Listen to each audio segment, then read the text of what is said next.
Good morning student, this is your 11th class chemistry and we were discussing lesson number 7 equilibrium, जिसमें हमारा जो last topic है वो आज डिस्कस होगा solubility product, solubility and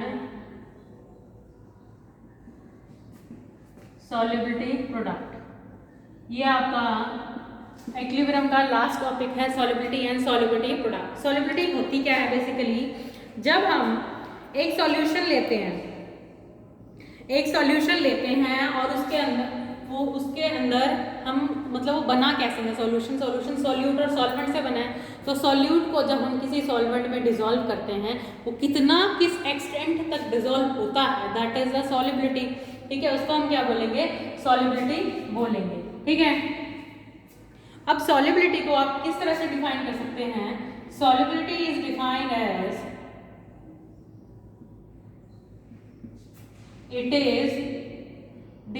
as number of solute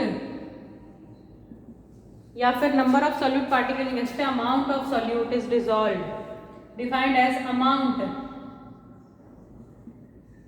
amount of solute dissolved in a particular solvent, amount of solute dissolved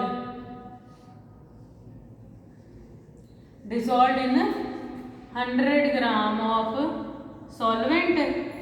ठीक है, and at saturation level, till the saturation level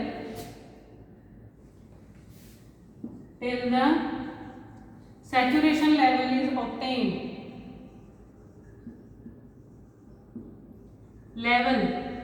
और at particular temperature बढ़ाने पर solubility बढ़ जाती है ना। एक पर्टिकुलर टेम्परेचर पे अलग सॉल्युबिलिटी होती है, उससे ज़्यादा टेम्परेचर पे अलग सॉल्युबिलिटी होगी, उससे ज़्यादा टेम्परेचर पे अलग सॉल्युबिलिटी होगी। ठीक है, तो सॉल्युबिलिटी क्या होती है कि पर्टिकुलर अमाउंट सॉल्वेंट के अंदर कितना डिसॉल्व होता है उसकी सॉल्युबिलिटी कहलाती है। ठीक है, सॉल्युबिलिटी को हम ग्राम्स पर लीटर में और मोल्स पर लीटर में दोनों में इसको मेजर करते हैं। कितने नंबर ऑफ मोल्स एक लीटर में डिसॉल्व हुए हैं, कितने नंबर ऑफ ग्राम्स एक लीटर में डिसॉल्व हुए हैं। बेसिकली हम स्टडी करते हैं मोल्स पर लीटर की हमेशा।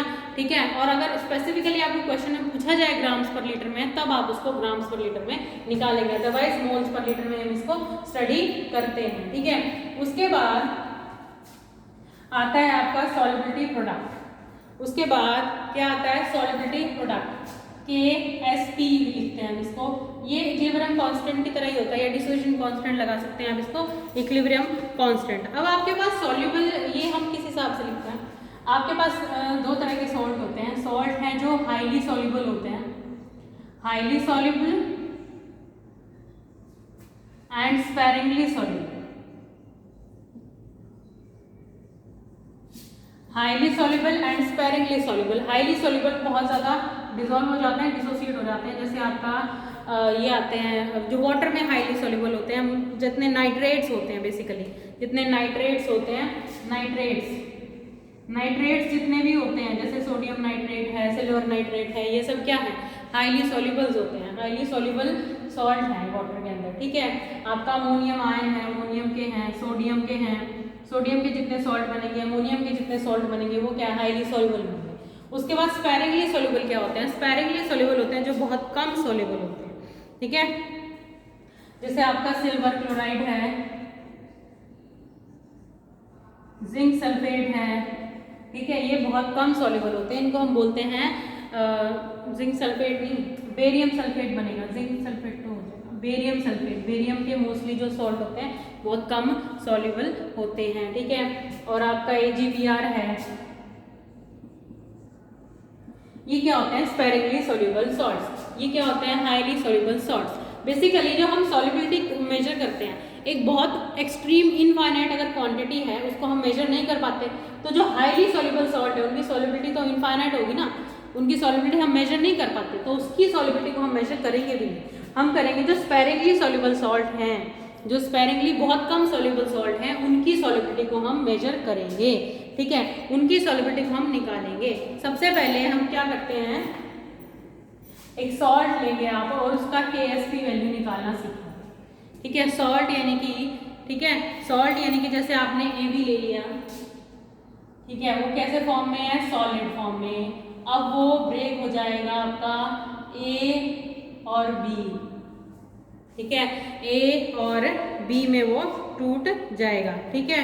उसके बाद आप इसको इस तरह से भी लिख सकते हैं ए प्लस बी, या ठीक है, ए पॉजिटिव एंड बी नेगेटिव, ठीक है, ए पॉजिटिव एंड बी नेगेटिव हो गया आपका, ठीक है।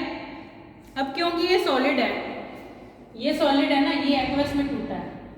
हमने जब इक्विलिब्रियम कांस्टेंट लिखते हैं तो हम हमेशा जो सॉलिड वाली क्वांटिटी है उसका 1 लेते हैं, ठीक है, उसको हम 1 ले लेते हैं ना। तो यहाँ पर ए पॉजिटिव एंड बी नेगेटिव की कॉन्सेंट्रेशन लिखी जाएगी।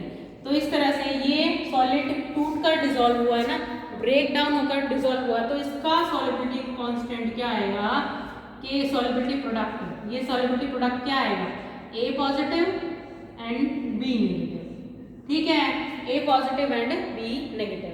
अब लेट्स से हमने सॉलिबिलिटी ले ली, सॉलिबिलिटी को हमने ले लिया,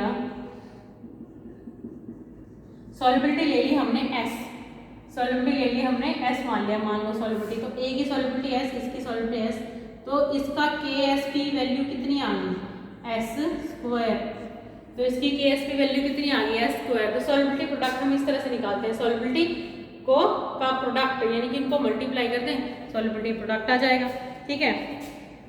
अब सबसे पहले हम डिफरेंट टाइप के सॉल्ट्स लेते हैं और उनकी सॉलिबिलिटी निकाल कर देखते हैं। सबसे पहले ए बी टाइप यही लेते हैं, ए बी टाइप यानी कि 1:1 है दोनों का, दोनों आयंस 1:1 में प्रेजेंट है। इनका सॉलिबिलिटी प्रोडक्ट कैसे निकलेगा, ऐसे निकलेगा, दोनों का एस एस ले लिया और ये एस स्क्वायर हो गया।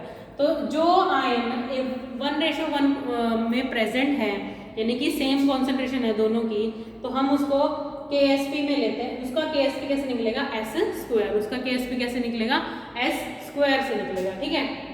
अगर हम AB2 टाइप ले लेते हैं, अगर हम क्या लें, AB2 टाइप, AB2 ले लिया सपोज हमने यहाँ पे, तो इसको बैलेंस करने के लिए यहाँ 2 लगाएंगे, बैलेंस करने के लिए 2 लगाएंगे, तो कांस्टेंट लिखते हैं, तो तब क्या लिखते हैं, हम पावर में लगाते हैं, जो इसका स्टोइचियोमेट्रिक कोएफिशिएंट होता है उसको हम पावर में लगाते हैं, लगा दिया हमने यहाँ पे पावर में लगा दिया, ठीक है, यहाँ पे क्या लगा दिया, पावर में लगा दिया। अब यहाँ पर जो B है, यहाँ पर B जो है, यहाँ पर इसकी हम सॉलिबिलिटी S लेंगे, इसकी 2S लेंगे, इसकी क्या लेंगे 2S, इसकी S लेंगे, इसकी 2S लेंगे, ठीक है।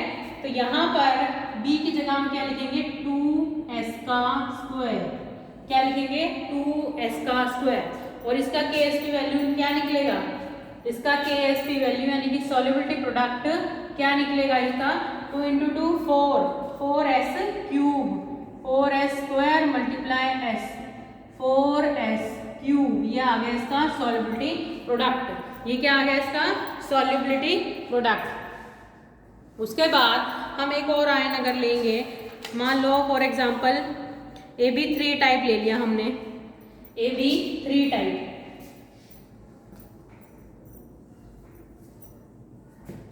यहाँ पर हम AB3 टाइप सॉल्ट ले लेते हैं, तो यहाँ पर क्या आएगा 3B, यहाँ पर क्या आएगा आपका 3B आएगा, ठीक है। और यहाँ पर क्या लेंगे आप 3S, सॉल्युबिलिटी की जगह क्या लेंगे 3S।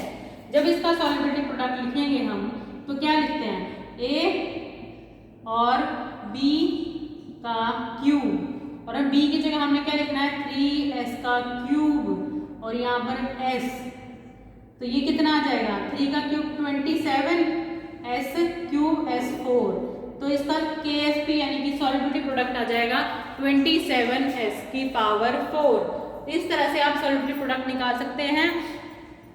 आप किसी यहीं से कर ले, ये सब करने की जरूरत ही नहीं। अगर आप ले लो मतलब A2B3 ले लो, एक अगर आपको सॉल्ट दिया है A2B3,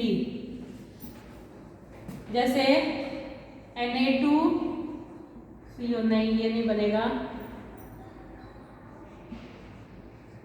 एल्यूमिनियम सल्फेट, ये 2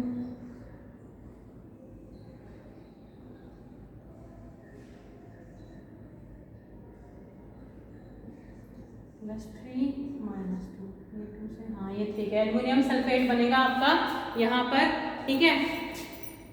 एल्युमिनियम सल्फेट इसका एग्जांपल ले लिया आपने सपोज, तो अगर इसकी सॉल्युबिलिटी अगर आपको निकालनी है तो A2B3 है जैसे, तो क्या होगा यहाँ पर जो है 2s उसी की पावर में, यहाँ पर भी स्टोइचियोमेट्रिक कोएफिशिएंट में भी, पावर में भी, और इसी तरह इसको करेंगे हम s 3s का क्यूब, और कितना निकल के आएगा ये कितना आएगा 2 2 4 4s स्क्वायर मल्टीप्लाई 27s का क्यूब, कितना हो जाएगा ये 27 × 4 108 s की पावर में 5 आ जाएगा, ठीक है। s की पावर कितनी आ जाएगी आपकी 5 आ जाएगी, ठीक है।